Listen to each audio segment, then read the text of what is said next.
하나님 안에 거하게 된 줄 믿습니다. 병든 다 치료하게 된 줄 믿습니다. 오늘 하나님 말씀 보겠습니다. 하나님 말씀 로마서 1장 16절 로마서 1장입니다. 16절 17절 말씀입니다.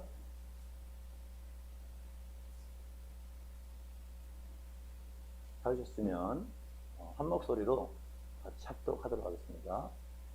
합독하겠습니다. 시작. 내가 복음을 부러워하지 아니하노니 이 복음은 모든 믿는 자에게 구원을 주시는 하나님의 능력이 됨이라. 먼저는 유대인에게요 그리고 헬라인에게로다. 복음에는 하나님의 의가 나타나서 믿음으로 믿음에 이르게 하나니 기록된 바 오직 의인은 믿음으로 말미암아 살리라 함과 같으니라. 아멘. 오늘 로마서 1장 16절 17절 가지고 설교 제목을 믿음으로 믿음에 이렇게 한번 정해봤습니다. 성경에 있는 말씀대로 하나님의 의가 나타나서 믿음으로 믿음에 이르게 합니다. 그 말을 좀 줄여서 믿음으로 믿음에 이르게 한다. 이렇게 한번 제목을 한번 지어봤습니다. 제가 신앙의 명문가정 되라고 기도하는 가정이 꽤 있습니다. 근데 그분들의 그 가정을 이렇게 몇 년, 10년 넘게 이렇게 보다 보면 어느 때는 굉장히 신앙이 좋을 때도 있고요. 어느 때는 굉장히 어려울 때도 있고, 어떤 분들은 극단적인 가정이 깨질 위기에도 있고, 이런 분들이 많습니다. 근데 저는 반드시 그분들이 하나님의 은혜로 신앙의 명문 가정이 될 줄 믿습니다. 왜 그러냐면요. 이사야 28장 29절에 이런 말씀이 있거든요. 이도 만군의 여호와께로부터 난 것이라. 그의 경영은 기묘하여 지혜는 관대하니라. 한번 읽어볼까요? 한번 읽어보겠습니다. 시작.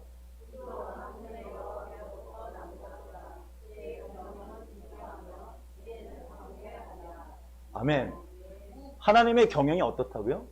기묘하다는 거예요. 기묘하고 지혜는 광대하다는 겁니다. 저는 더블레싱 교회가 복음을 위해서 이렇게 세워져서 이 안산에 설립된 지 꽤 오래됐죠. 그런데 불과 3년 전에 저희는 광야에서 있었습니다. 여러분 다 경험하시고 같이 오신 분들 아닙니까? 그때만 해도 이렇게 이 장소에서 우리가 예배를 드릴 수 있을 거라 상상 못 했거든요. 그런데 하나님의 신실하심의 결과로 우리는 하나님의 기묘하신 뜻과 섭리로 이곳에서 오늘 예배를 드리고 있다는 거죠. 저는 이것이 진짜 하나님의 신실하심, 하나님의 기적이라고 생각합니다. 그래서 오늘도 주일날 여러분과 주일 예배를 함께 기쁨으로 나누고 있지 않습니까? 여러분 옆 사람에 이렇게 축복합시다. 믿음을 경고케 합시다.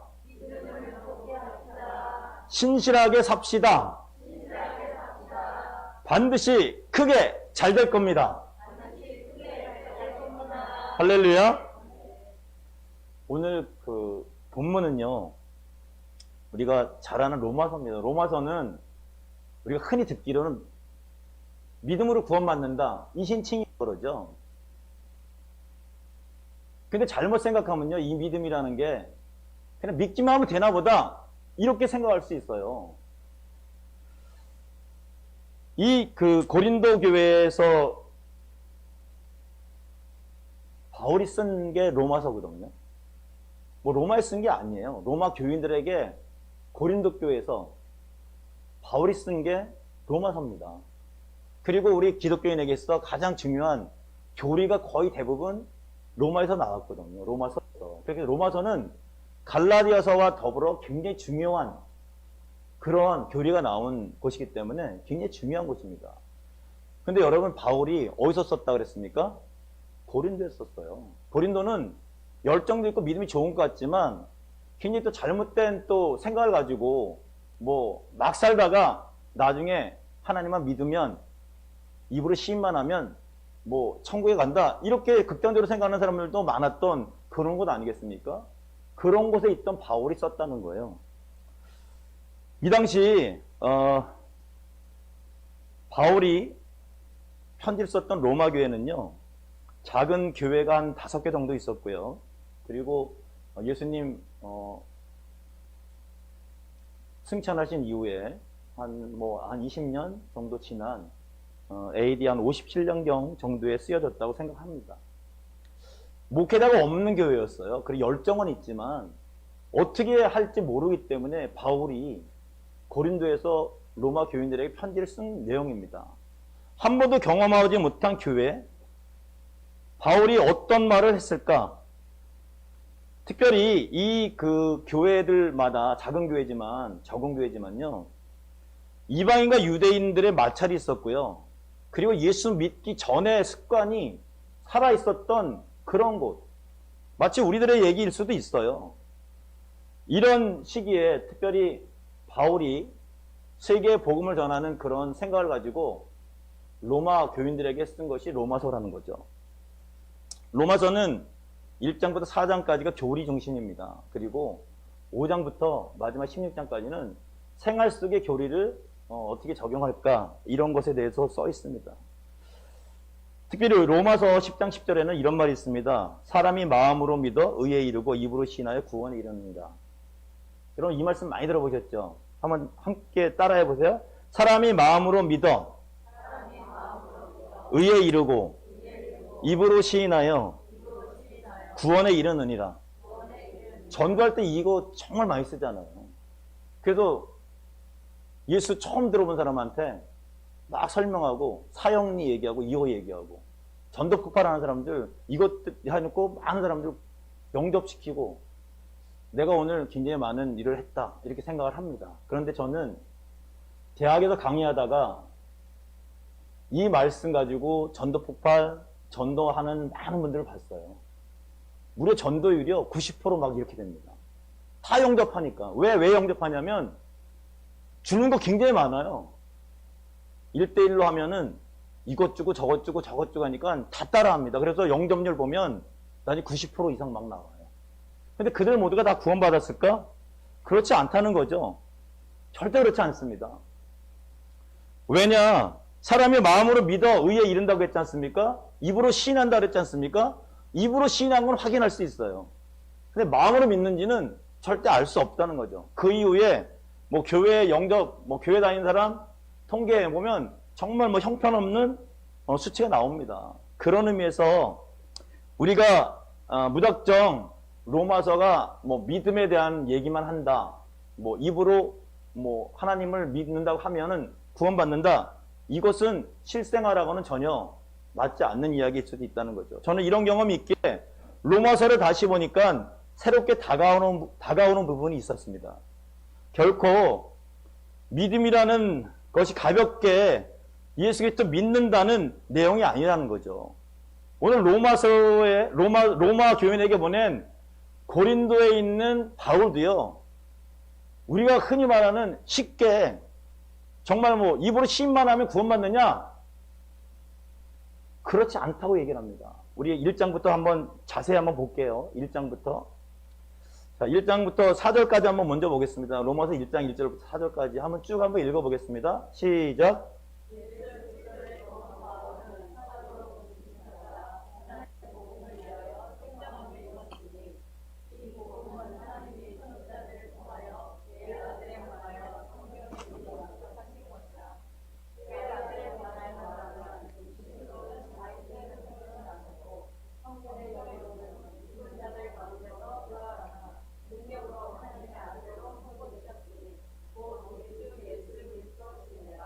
아멘. 네, 우리 4절까지 봤는데요.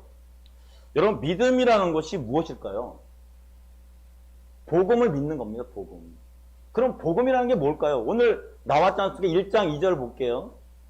1장 2절을 보여주시면, 자, 한번 읽어보겠습니다. 시작.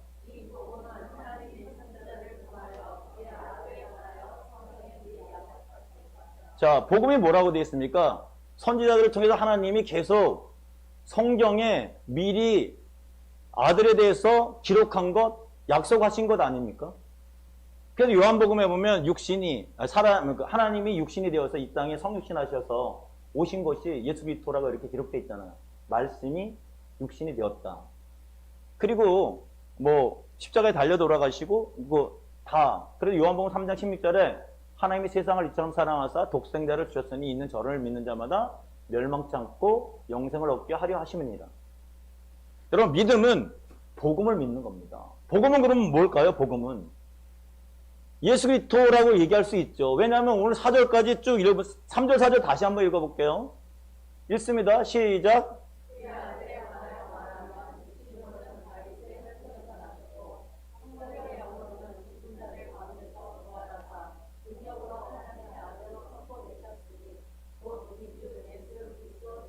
자, 읽어보면 복음이 뭐냐?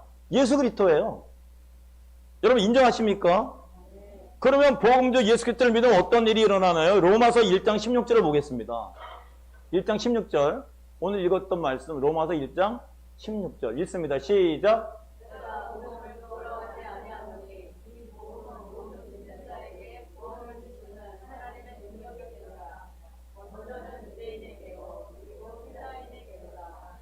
자, 복음을 즉 예수 그리스도를 믿으면 어떤 일이 일어나나요? 구원받습니다. 그렇죠? 내가 복음을 부끄러워 하지 아니하노니 이 복음은 모든 믿는 자에게 뭘 주신다고요? 구원을 주세요. 그러니까 예수 믿으면 구원받게 되는 줄 믿습니다. 그런데 마태복음에 보면 7장 21절에요. 주여 주여 하는 자마다 천국에 들어가지 못한다고 했습니다. 왜 못한다고 했을까요? 아까 로마서 10장 10절이 답입니다. 마음으로 예수 그리스도를 믿지 않기 때문에요. 입으로는 믿는데. 혹시 우리 중에 우리 교회만 오면은 다 구원받는다? 다 구원 못 받을 수도 있어요. 마음으로 안 믿으면, 입으로 신하지 못하면 구원 못 받을 수도 있어요. 그러면 오늘 로마서 1장 16절에 예수 믿으면 구원받는데, 그러면 복음을 전하는 이유는 뭘까요? 로마서 1장 5절 볼게요. 로마서 1장 5절을 보겠습니다. 한번 읽어보겠습니다. 시작.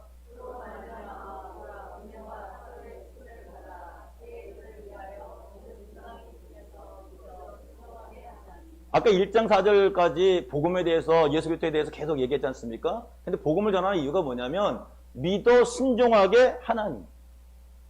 믿게끔 하는 것도 있지만요. 믿음으로써 순종하게 한다는 그런 의미가 있어요. 결국 뒤에 더 강조를 하죠.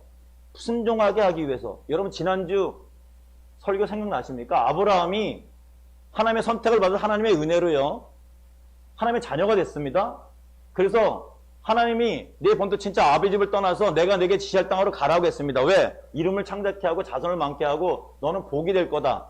너 때문에 많은 사람들이 복을 받을 것이다. 너를 저주하는 자는 저주받을 것이고 너를 축복하는 자는 축복을 받을 것이다. 그러니까 아브라함이 갔지 않습니까? 그리고 헷불 언약을 통해서 앞으로 그 언약이 이루어질 거야 계속 얘기를 합니다. 자, 심지어는 자기 와이프를 팔았음에도 불구하고 계속 하나님은 은혜를 주시면서 아브라함의 신앙을 독려하고 결국에는 아비멜렉과 우물 파는 거 브엘사베에서 일이 있었음에도 불구하고요. 하나님은 내 아들을 번제로 바치라고 하면서요. 네가 이제 나를 경외함을 알겠다. 그 순종을 통해서 엄청난 복을 줍니다. 본인뿐만 아니라 자녀에게도 복을 주고 뭐 자손에게 계속 복을 주는 진짜 믿음의 조상이 되는 우리 아브라함을 봤습니다. 복음을 전하는 이유요.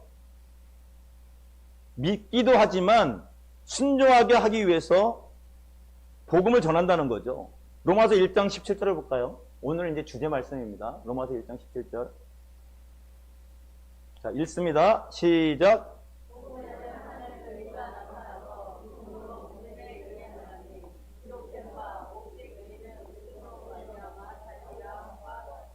아멘. 오늘 로마서 1장 17절을 정확히 기억하시길 바랍니다.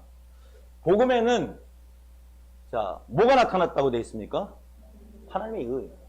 뭐 어떤 식으로 해석할까요? 하나님의 뜻, 하나님의 뭐 어떤 것 이렇게 얘기할 수도 있어요.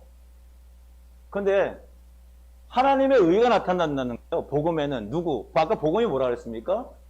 예수 그리스도 안에는 하나님의 의가 나타난다는 거죠. 여러분, 예수 그리스도를 우리 마음대로 믿을 수 있어요? 복음을 우리 마음대로 막 믿을 수 있습니까? 구원은 오로지 예수 그리스도에 의해서만 받을 수 있습니다. 여러분 인정하시죠? 그러면 우리가 구원받는다는 거 예수 그리스도를 믿게 되지 않으면 절대로 구원받을 수 없다는 얘기잖아요. 복음에는 하나님의 의가 나타났다. 하나님이 우리에게 먼저 주신 게 뭐냐면 은혜라는 거죠. 은혜. 어떤 은혜입니까? 이 하나님의 의. 독생자가 죽는 의 아니겠습니까? 그것을 여러분 대속이라고 합니다. 뭐라고 한다고요? 대속. 내가 대신 죽는 거예요. 대신 값을 치르는 거예요. 사람은 그럴 수 없어요. 친구를 위해 죽는 사람이 있기는 하지만 다 그렇지 않다는 거죠. 드물다고 얘기하지 않습니까? 근데 모든 사람들을 위해서 하나님이신 예수 그리스도가 자기가 죽어서 대속에 하나님의 의가 나타나서 믿음으로 믿음에 이르게 한다. 이렇게 기록되어 있습니다. 여러분 이 말씀을 여러분 많이 들어보셨을 거예요. 자, 믿음으로 믿음에 이르게 한다. 이게 무슨 뜻일까? 믿음 똑같잖아요. 근데 어떻게 믿음이라는 게 예수 그냥 믿으면 믿는 거 아니에요? 내가 예수 그리스도 믿으면 구원받는다는 거 입으로 시인하면 믿는 거 아니에요? 마음으로 믿으면 믿는 거 아니에요? 우리가 로마서를 읽으면서 그렇게 많이 생각을 했을까요? 우리 행위 구원이 아니다.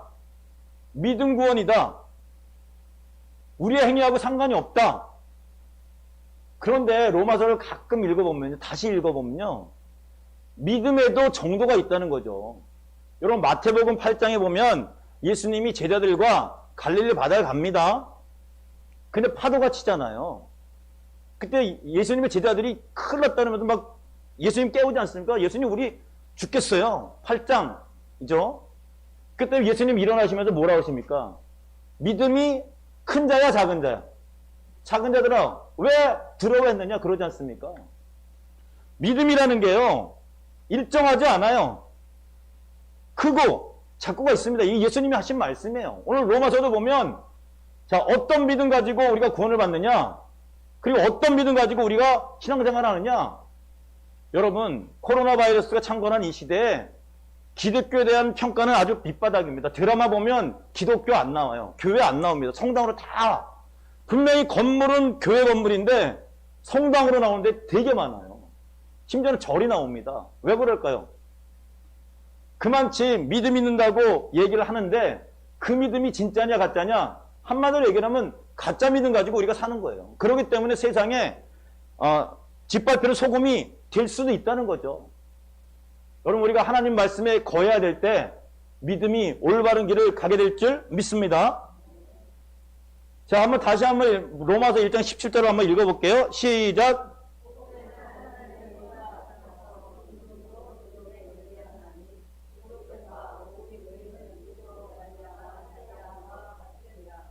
아멘. 자, 믿음으로 믿음에 이르게 한다 그러죠. 믿음으로 믿음에 이르게 한다. 하나님의 은혜는요, 여기서 대속의 은혜라고 했습니다. 여러분, 사람이 한 번 태어나지만 한 번은 죽습니다. 여러분 인정하시죠? 죽음 이후에 심판이 있습니다. 우리 히브리서 9장 27절의 말씀이에요. 그런데 사도행전 16장 32절에는 주 예수를 믿으라 그리하면 너와 네 집이 구원을 받을 것이라고 얘기했습니다. 그래서 요한복음 3장 16절에 아까 예수 그리스도를 우리가 믿게 되면요 분명히 구원받게 돼 있어요. 자, 하나님의 은혜로 우리가 구원을 받게 되면 뭐가 생기냐면 믿음이 생겨요. 믿음이 생깁니다. 그런데 이 말씀을 그냥 해석하면 믿음으로 믿음에 이르게 하는 이게 해석이 안 되잖아요. 아니 믿음은 똑같은 거 아니에요? 예수 그리스도를 믿으면 복음을 믿으면 똑같은 믿음 아닌가요? 이렇게 우리가 얘기할 수 있잖아요. 그런데 믿음으로 믿음에 이르게 한다라는 말 자체가 어떤 이야기를 하냐면 하나님의 의가 우리에게 경험되면 믿음으로 믿음에 이르게 된다. 이 말을 지금 하고 있지 않습니까? 그러면서 기록된 바 오직 의인은 믿음으로 말미암아 살리라 이렇게 얘기를 합니다. 여러분 우리는 모두가 죄인입니다. 인정하시죠? 근데 죄인이 의인이 되는 방법이 딱 한 가지가 있어요. 어떤 방법입니까? 하나님이 인정하면 의인이 되는 거예요. 그것을 어떻게 인정받느냐? 여러분 지난주 설교에 아브라함이 인정받았죠? 뭐라고 인정받았습니까? 네가 네 독자도 나에게 주었기 때문에 나를 정의하는 줄 내가 아노라. 그러면서 복을 주시잖아요. 그러면 아브라함이 그 전에 어떻게 선택받았습니까? 하나님이 임의로 선택하신 거예요. 그거는 은혜 아닌가요? 그것도 은혜거든요. 분명한 것은 오늘 말씀에 비춰보면 아브라함이 처음 하나님 만났을 때 믿음하고요. 이삭을 바쳤을 때 믿음하고는 다르다는 거죠. 기억하십시오. 믿음에 이르게 한다는 의미가 그런 의미일 수도 있다는 거죠. 오늘 여기 의인은 믿음으로 말미암아 살리 따라해 봅시다. 의인은 믿음으로 말미암아 살리라. 어디서 많이 보던 얘기예요. 이게 하박국 2장 4절에 있는 말씀이거든요. 한번 보여주세요. 하박국 구약에 있는 하박국 2장 4절. 자, 읽어보겠습니다. 시작.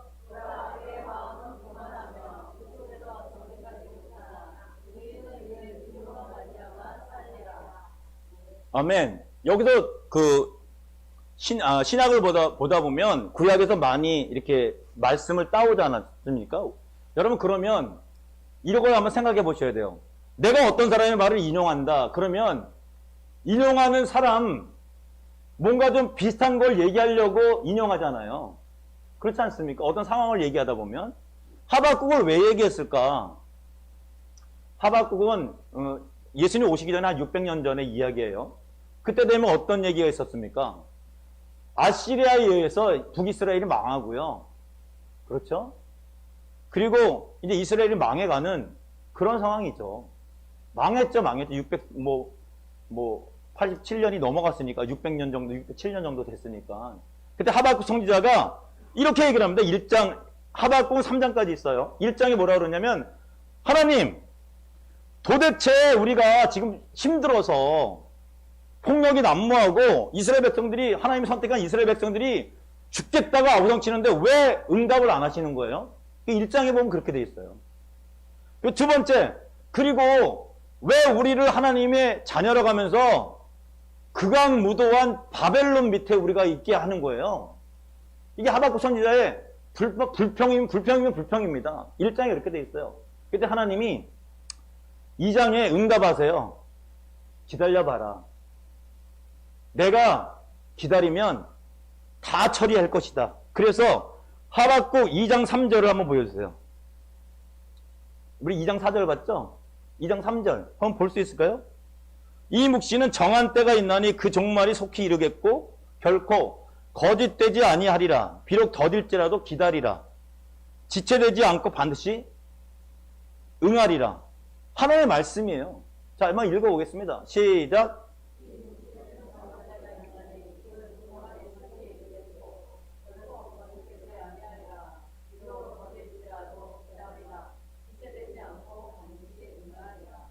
아멘. 여러분, 선지자라는 것은요, 하나님 말씀을 잘 해석도 하지만요, 하나님이 선지자에게 이야기하지 않고는 절대로 행함이 없다 그랬거든요. 아모스 3장 7절의 말씀이에요. 그래서 선지자는 하나님의 종이기 때문에요, 하나님의 말씀을 잘 해석할 뿐더러 시대, 상황 이런 것들 전부 다 알아서 하나님께 어찌 보면 왜 이런가요? 이렇게 얘기할 수 있어요. 하박국도 마찬가지예요. 하나님, 우리나라 지금 이스라엘 백성들이요, 너무 힘들어요. 근데 왜 구원 안 시켜주시는 거예요, 하나님? 그때 하나님이 뭐라 그러냐면, 아까 읽었죠? 기다려라. 내가 때가 되면 반드시 해결해 줄게. 그러면서 뭐라 그러냐면, 오직 의인은 뭘로 살리라? 자기의 믿음으로 살리라. 이 말씀을 하신 거예요. 여러분에게도 여러분의 믿음 때문에 사시길 주님의 이름으로 축원드립니다. 그랬더니 하박국 3장에 뭐라고 되어 있냐면 하박국이 기도거든요. 여러분 잘 아는 말씀이에요. 하박국 3장 17절 18절을 볼까요? 볼 수 있을까요? 자, 읽어보겠습니다. 시작.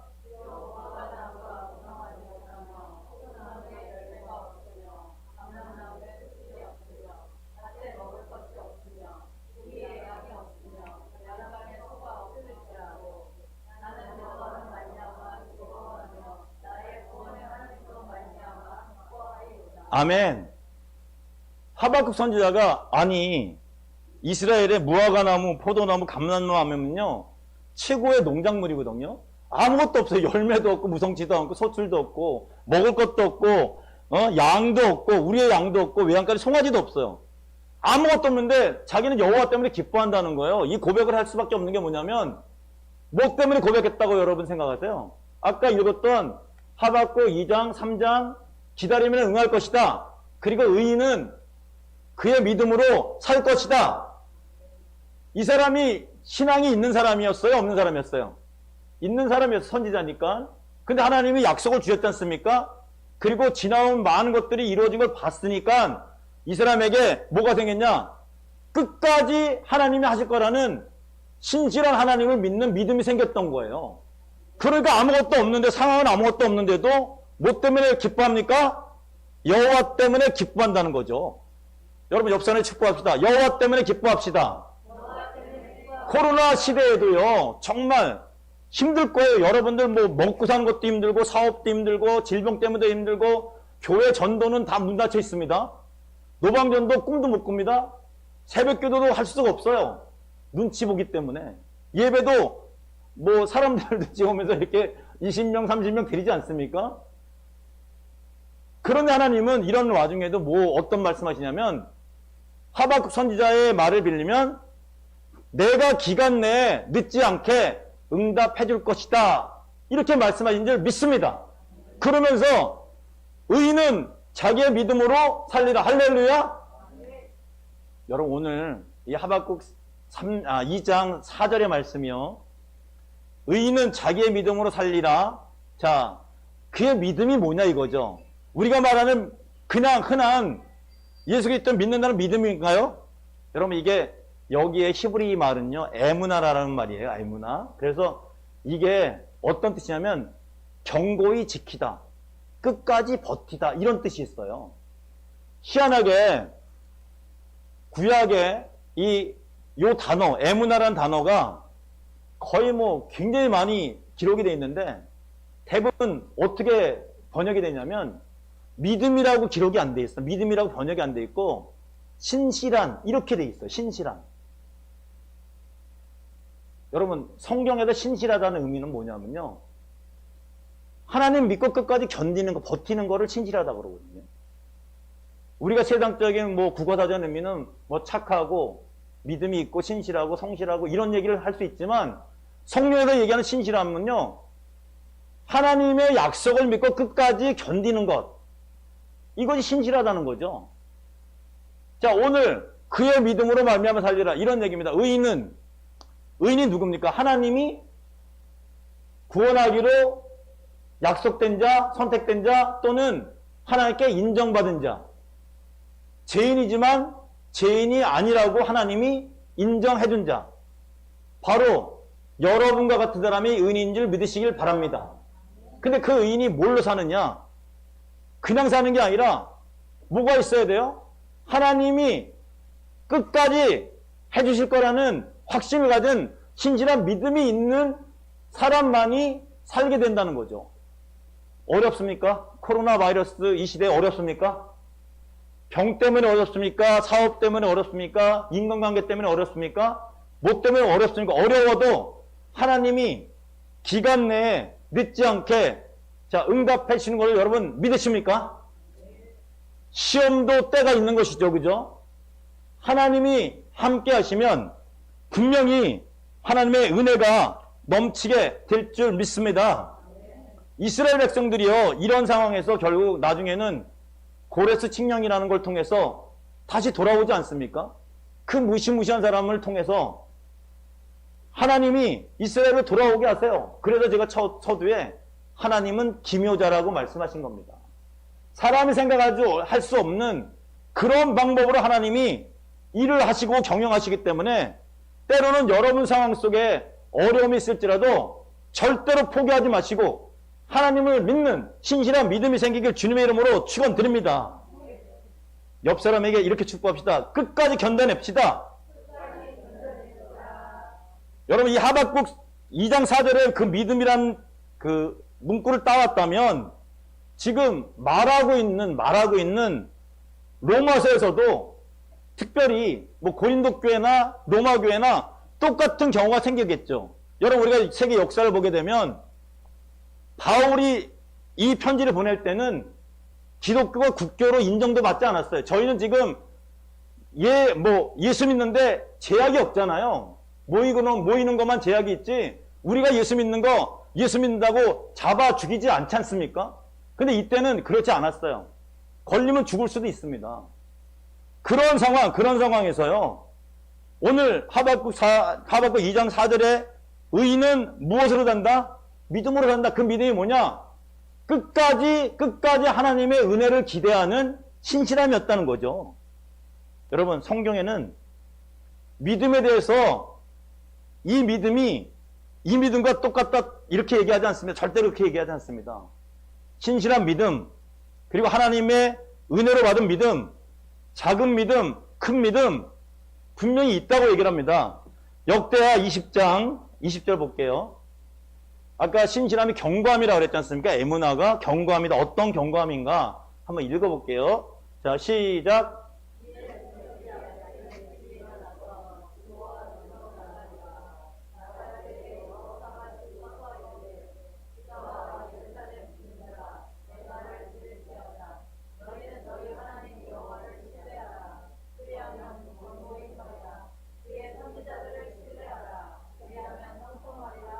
아멘. 하나님 여호와를 신뢰하라. 그리하면 어떻게 된다 그랬습니까? 견고해야 돼. 이 견고하게 되다가 에무나의 믿음인 것이에요. 어떻게 견고하게 되느냐? 여러분, 우리가 장로의 유전들을 많이 듣다 보면 이 세상 신앙생활 할 때 이런 생각을 가지고 살지 않습니까? 믿으면 돼. 여러분, 세상적인 학문은요, 그냥 자아도취, 아무 근거 없이요, 믿으면 돼. 나 자신 믿으면 돼. 잘 될 거야. 그러나 성경은, 기독교인은 그 모든 근거가 누구냐면 하나님인 줄 인정하시길 바랍니다. 하나님 없으면 아까 말씀드렸잖아요. 복음도 시체예요. 복음이라는 것, 예수 그리스도라는 것, 구원이라는 것, 하나님이 주관하셔야만 된다고 지금 로마서에 분명히 기록되어 있지 않습니까? 세상에서는 몰라, 성경을 따라하는지 모르겠지만요, 하나님을 빼고 대고 얘기하잖아요. 너 자신을 믿어. 잘 될 거야. 그런데 잘 되지 않는 거 수두룩하게 많습니다. 왜? 하나님이 하는 거 아니기 때문에. 우리 기독교인들은 누가 기본이 되어야 되냐면 하나님이 기본이 되어야 되는 거예요. 그래서 하나님 안에 거하라고 하지 않습니까? 말씀 안에 거하지 않으면 밖에 나가서 마가 비틀어진 소금이 되던 나무가지 되던 그것을 지나간 사람들이 불에다 던져놓을까봐 하나님이 지난 주일에 뭐라고 그랬냐면, 제가 그래도 시험을 준다고 했지 않습니까? 그러니까 시험 주는 것, 시험 받는 것, 내가 하나님의 친아들, 친딸이기 때문에 굉장히 이것은 어떻게 보면 고난이 하나님의 은혜라는 거죠. 고난 받고 계십니까? 여러분, 하나님께 지금 은혜 받고 있는 줄 믿으시길 바랍니다. 깨달으면 아브라함이 되는 거고요. 깨닫지 못하면 사울왕이 되는 것 아니겠습니까? 자, 지금도 어떤 상황이냐면요, 세일산 거민하고요, 암몬, 모압 자손들이 지금 뺑 둘러싸여 있어요. 여호사밧 왕한테. 죽이고자 적들이 아주 둘러싸여 있습니다. 그런데 여호사밧 왕이 어떻게 하느냐? 숫자로는 이길 수 없지만요, 이렇게 얘기를 합니다. 자, 역대하 20장 6절부터 12절 볼게요. 한번 읽어볼게요. 시작.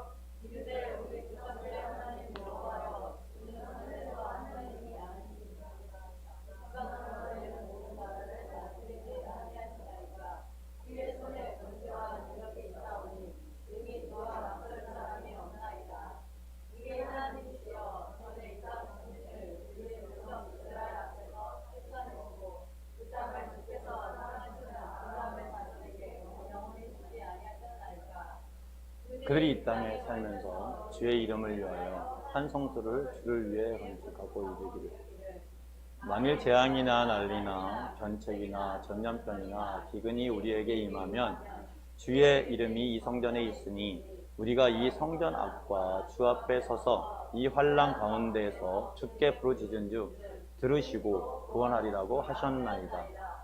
옛적에 이스라엘이 애굽 땅에서 나올 때에 암몬 자손과 모압 자손과 세일산 사람들을 침노하기를 주께서 용납하지 아니하심으로 이에 돌이켜 그들을 떠나고 멸하지 아니하였거늘 이래 그들이 우리에게 갚는 것을 보옵소서. 그들이 와서 주께서 우리에게 주신 주의 기업에서 우리를 쫓아내고자 하나이다.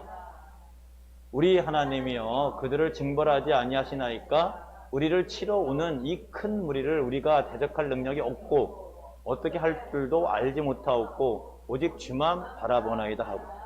아멘. 이게 여호사밧 왕의 기도예요. 정확히 알고 있지 않습니까? 하나님이 모압과 암몬 자손은 이스라엘 청에 들어오지 못하게 한다. 왜?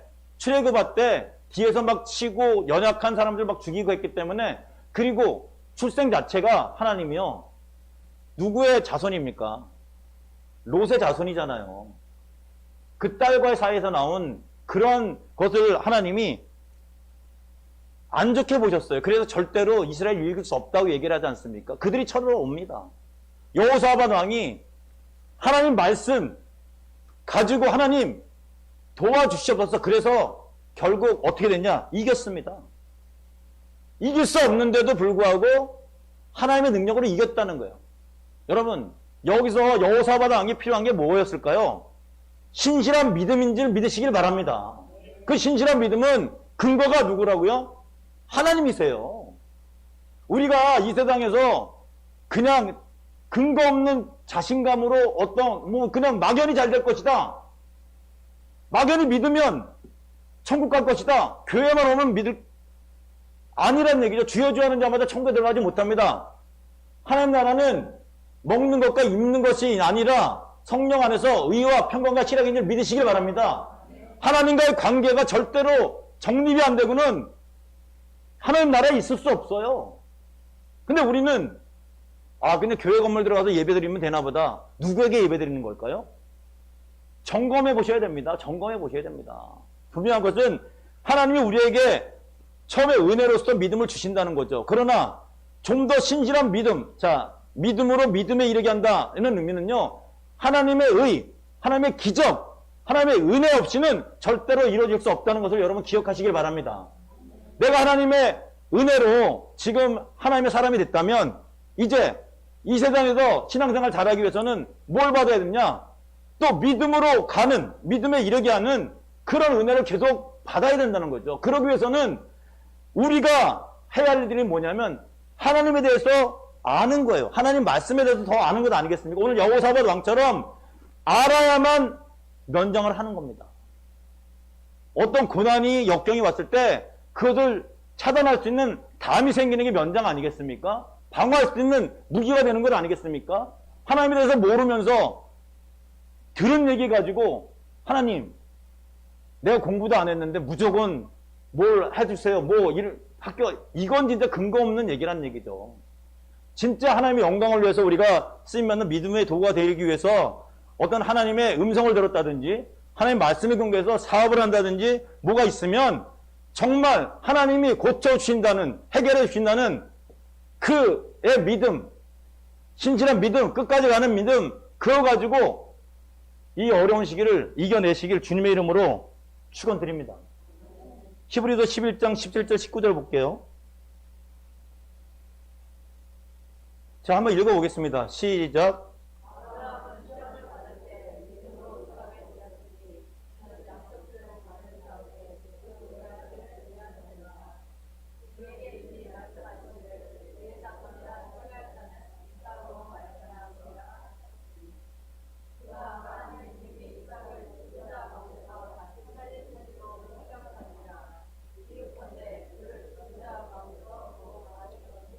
아멘. 이게 히브리서에 나와 있는 그 아브라함에 대한 얘기야. 이삭에 대한 얘기입니다. 쇼냐 아니냐? 쇼가 아니라는 거죠. 아브라함이 하나님의 은혜로 믿음이 생겼어요. 하나님이 말씀하십니다. 네 자손이 많아질 거야. 창세기 15장에도 얘기를 하고 그리고 할례 17장에도 얘기를 하고 그런데도 세상과 거의 세상적인 방법으로 사는 아브라함에게 하나님 테스트하십니다. 말이 안 되는 네 아들 번제로 바쳐라. 쇼로 했느냐? 죽이는 신용만 했으면 하나님이 살려주셨다. 이렇게 얘기할 수도 있어요. 많은 신학자들도 그렇게 얘기를 합니다. 그런데 히브리서를 보면 아니에요. 하나님이 죽은 자 가운데서도 살릴 줄 알고 왜냐하면 이미 약속하셨잖아요. 네 자손이 바다의 모래알 같이 많아지고 하늘의 별 같이 많아질 것이며 너를 통해서 네 자손을 통해서 주위에 있는 많은 자들이 뭐를 받는다? 복을 받는다. 그렇기 때문에 하나님의 일은 하나님이 처리하실 거란 생각하고 자기는 자기에게 주어진 명령대로 순종했다는 거죠. 여러분 오늘 잘 기억하십시오. 로마서 오늘 믿음이 왜 생기게 했느냐? 1장 5절에 믿어 순종하게 하기 위해서 복음을 전한다 그랬죠? 아브라함에게 똑같은 일이 일어난 겁니다. 순종을 왜 하게 되느냐? 여러분, 하나님의 은혜, 하나님의 약속이 점점 강해지면요, 아브라함과 같은 믿음의 조상, 이런 생각을 하게 되고 결국에는 하나님의 놀라운 기적을 날마다 맛보는 그런 삶이 된다는 거죠. 여러분에게 이 놀라운 일이 일어나길 주님의 이름으로 다시 한번 축원드립니다. 요셉은요, 또 성경에 있는 인물들이 다 그런 얘기예요. 요셉 어떻습니까? 꿈을 꾸잖아요.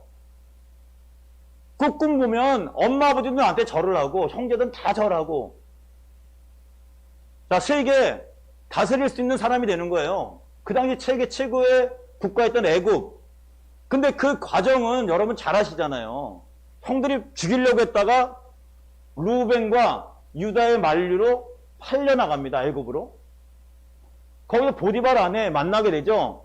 유혹하는데도 하나님 앞에서 죄지을 수 없으니까 감옥에 들어가게 됩니다. 감옥에서 술 맡은 거 한 장 만나게 됩니다. 근데 그들이 2년 동안 잊어버려요. 그럼에도 불구하고 요셉은 누구의 약속을 믿느냐? 처음에 꿈꾸었던 하나님의 약속을 믿은 거예요. 그러니까 불평불만이 없는 겁니다. 만약에 우리가 역사를 쭉 읽으면서 한 가지라도 예를 들어서 잘못됐다 그러면 애굽의 총리가 되지 않는 거예요. 예를 들어서 보디발 아내와 좋은 관계였었다. 그래서 노예에서 해방돼 가지고 그냥 평범한 사람이 돼서 아버지한테 돌아왔다. 이렇게 하게 되면 어떤 일이 생깁니까? 애굽의 총리가 안 되는 거지 않습니까? 루벤이 죽이려고 하지 않고 팔려고 하지 않고 설득해서 형제들 다 설득해서 아버지께 칭찬받았다. 이러면 끝나는 거예요. 그런데 하나님은 신실하신 분이기 때문에, 하나님은 어떤 분이시라고요? 한 번 약속을 끝까지 지키는 하나님은 신실하신 분인지를 믿으시길 바랍니다. 그렇기 때문에 총리 만들고 세계를 구하는 것 아니겠습니까? 그러니까 우리 삶 속에 조금 사업하다가 힘들어. 공부하다가 시험이 잘 안 돼. 진짜 이것이 하나님을 향한 내가 하나님의 도구가 되는 그런 것이라면 절대로 포기하지 마시길 주님의 이름으로 축원드립니다. 된다고요. 하나님 안에서는 되는 걸 여러분 믿으시길 바랍니다. 꿈꾸는 자 요셉에게 하나님의 기묘하신 방법으로 결국 애굽의 총리가 되지 않습니까? 어찌 이런 진실한 믿음이 생겼을까요? 여러분, 성경에는 기록되어 있지 않지만요, 전후좌우 문맥으로 통해서 보면 요셉을 만든 것은 야곱이에요. 아버지가 그런 경험을 많이 했잖아요. 자기가 세상적으로 많이 살려다가 실패하고 이런 것을 살면서 경험한 거 얘기하지 않겠습니까? 아들아, 이러지 말아라. 그리고 아브라함이 빨리 죽었다고 생각하지 마세요. 분명히 이삭, 야곱 쭉 있을 때까지 계속 살았어요. 아브라함이 어느 때까지 같이 살면서 보고 듣고 이런 그것이 요셉에게 있어서는 굉장히 중요한 믿음, 하나님에 대한 신뢰, 신실한 믿음, 그것이 쌓인 것 아니겠습니까? 여러분의 신앙이 굉장히 중요합니다. 믿음에서 믿음으로 이르게 하는 그 믿음, 마지막 믿음까지 가는 단계가 굉장히 중요합니다. 왜냐하면 여러분의 그 믿음이 될 때 여러분 가정과 여러분 주위에 있는 많은 자들이 믿음의 업이 될 줄 믿습니다. 그러니까 중요하다는 거예요. 그러니까 나 혼자 내가 어떤 영향력을 끼치지 않고 이 세상에 살다가 그냥 가버린다면 별것 없겠지만 나로 인해서 내 주위에 있는 많은 자들이 영향력을 받는다면 나는 최고의 믿음의 사람이 돼야 되지 않겠습니까? 지난주 금요일이죠. 지지난주 저희 사모님 친구가 와가지고 식사를 했다 그래요. 그런데 그때 그 친구가 하는 얘기가 뭐냐면 어렸을 때 자기가 예수를 믿었는데 지금은 예수 믿지 않는다는 거예요. 왜? 직장에서 다녀보니까 크리스찬들의 모순점을 너무나 많이 봤기 때문에 그렇다는 거예요. 저는 이런 생각을 해봤습니다. 설교 준비하면서. 그 사람들의 믿음은 어떤 믿음일까? 그렇다고 우리가 남에 대해서 이렇게 저렇게 얘기할 수는 없어요. 그러나 중요한 것은 그분들의 믿음은 하나님의 은혜를 받은 믿음은 맞아요. 근데 내가 마치 고린도 교회에 있는 교인들처럼 나쁜 짓 다 하다가 나중에 죽을 때 예수를 영접하면 구원받느냐? 그런 잘못된 생각을 가지고 있다면 그것은 작은 믿음일 수밖에 없다는 거죠. 이 세상에 우리가 크리스찬으로서 살 때 정말 신실한 믿음이 없다면 그런 믿음을 갖고 살지 않습니까? 직장에서나 어떤 사람을 만날 때도 나는 예수 믿으니까 그냥 구원받아. 어떤 짓을 해도 하나님이 선택했기 때문에 나는 구원받아. 이런 잘못된 믿음을 가지고 살지 않습니까? 오늘 로마서를 자세히 읽어보면 로마 교인들에게 쓴 바울은 그렇게 하지 않는다는 거예요. 믿음으로 믿음에 이르게 한다. 하나님은 왜 우리들에게 신실한 은혜를 주시는가? 신실한 믿음을 위해서 은혜를 주신다는 거죠. 믿음에도 분명한 것은 적고 크고의 차이가 있습니다. 성경의 인물들 중에 아브라함, 모세, 요셉, 바울, 다니엘, 에스더, 모르드게 이런 분들 여러분 잘 기억하실 거예요. 읽어보십시오. 하나님이 분명히 은혜를 먼저 주십니다. 그리고 나서 그들의 믿음을 키우시죠. 먼저 믿음을 키워놓고 은혜를 주시는 그런 성경 구조는 없어요. 이미 우리는 다 하나님의 은혜를 받은 사람인 줄 믿습니다. 그러면 이 은혜를 어떻게 사용해야 될까? 좀 더 신실한 믿음으로 옮겨야 되지 않겠습니까? 그런 의미에서 크리스찬들은 이 시대에 정말 신실한 믿음을 가지고 살아야 될 줄 믿습니다. 저는 한번 이런 생각을 한번 해봤어요. 어떤 사람이 산을 올라가다가 갑자기 비와 구름, 눈이 막 내려서 피해야 되는데, 듣기로는 산장 대피소가 있다는 소리를 들었거든요. 자, 대피소 올라가면 산다는 얘기를 들었습니다.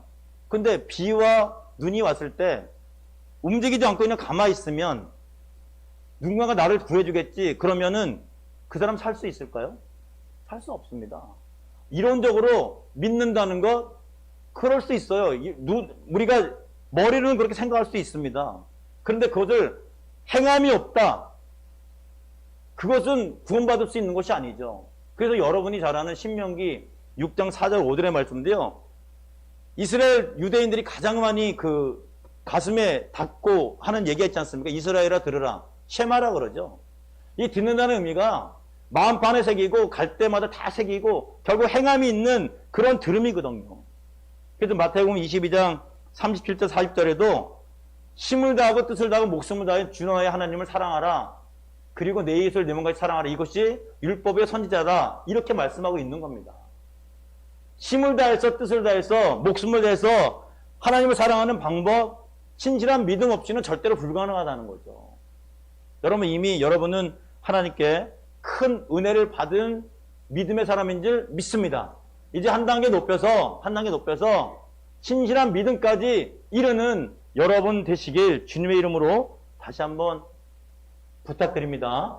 기도하겠습니다. 하나님,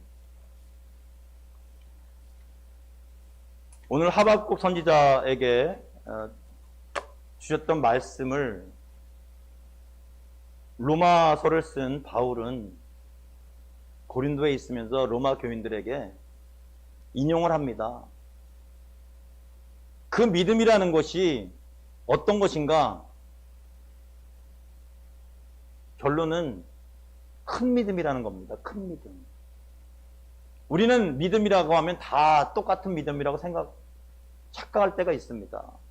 그러나 그렇지 않습니다. 하나님이 은혜를 주셔서 믿음이 생겼다면 이제 이 세상에도 하나님의 도구가 되기 위해서 더 큰 믿음을 사모하는 우리 사랑하는 권속들 다되게 은혜 베풀어 주시옵소서.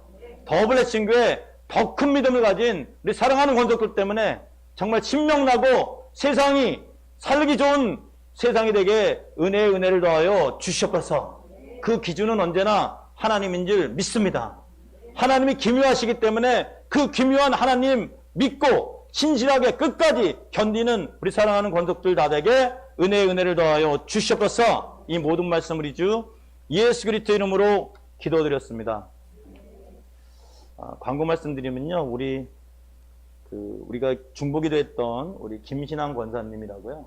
우리 김창원 충영교회 장로님 계시거든요. 저희 교회를 많이 좀 도와주신 분이에요. 그래서 그 어머니가 그래도 우리가 중보기도 했기 때문에 잘 소천하셨다고. 그래서 저도 한번 갔다 왔습니다. 감사하게 저희가 여기 기도하는, 예를 들어서 한은식, 박지윤, 음악학원 하는 사람들도 요새 굉장히 좋아졌고요. 사업하시는 분들도 굉장히, 저희 교회 성도들은 어떤지 모르지만 중보기도 하는 성도들, 이런 분들은 응답받는 사람이 굉장히 많다고 연락을 많이 하고, 여러분에게도 감사의 그 뜻을 전해달라고 합니다. 그래서 저는 이런 생각이 듭니다.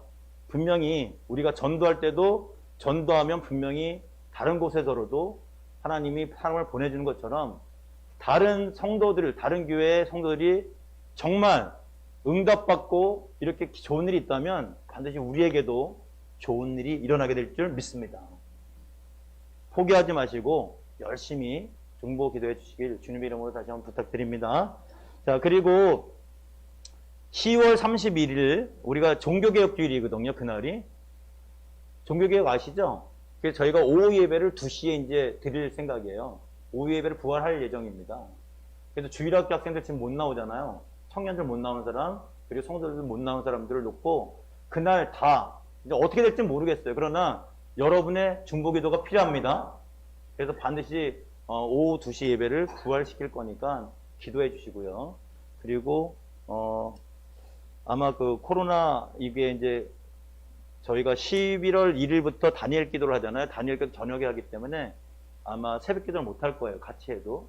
그래서 내일부터 새벽 기도 나오실 분들은 한 2주 정도 새벽 기도 하도록 하겠습니다. 그리고 11월 1일부터 21일은 새벽 기도는 없고 저녁 모임만 하도록 하겠습니다. 그러니까 참고하시고요. 제가 헌금에 기도하도록 하겠습니다. 하나님 아버지, 오늘도 이렇게 귀한 날 저희들을 불러주시고 하나님 영광을 위해서 예배드리게 하심을 감사드립니다. 오늘 믿음으로 믿음에 이르게 한다는 말씀이 그냥 똑같은 믿음이 아니라 하나님이 은혜 주신 것, 그리고 확실한 신실한 믿음으로 가는 것이라는 것을 깨닫게 됐습니다. 하나님, 이 세상 살면서 세상에 큰 영향력을 끼치는 멋진 삶을 살기 위해서 하나님 은혜를 다시 한번 체험하고 그 은혜에 감사해서 하나님 영광을 드러내는 믿음의 권속들이 다 되게 은혜를 더하여 주시옵소서. 특별히 오늘 귀한 헌물을 드렸습니다. 11조를 드리고 감사헌금을 드리고 주정헌금을 드렸습니다. 이 헌금이 쓰여지는 곳곳마다 하나님 나라가 확장되게 복의 복을 더하여 주시옵소서. 이 모든 말씀 우리 주 예수 그리스도 이름으로 기도드렸습니다. 평강 주시길 원하노라. 이제는 우리 주 예수 그리스도의 은혜와 하나님 아버지의 무한하신 사랑과 성령님의 교통충만 인도하심이 오늘 예배드리고 돌아가는 사랑하는 권속들, 그리고 더블레싱 교회 위에, 대한민국 위에 지금부터 영원토록 함께하기를 축원합니다. 아멘.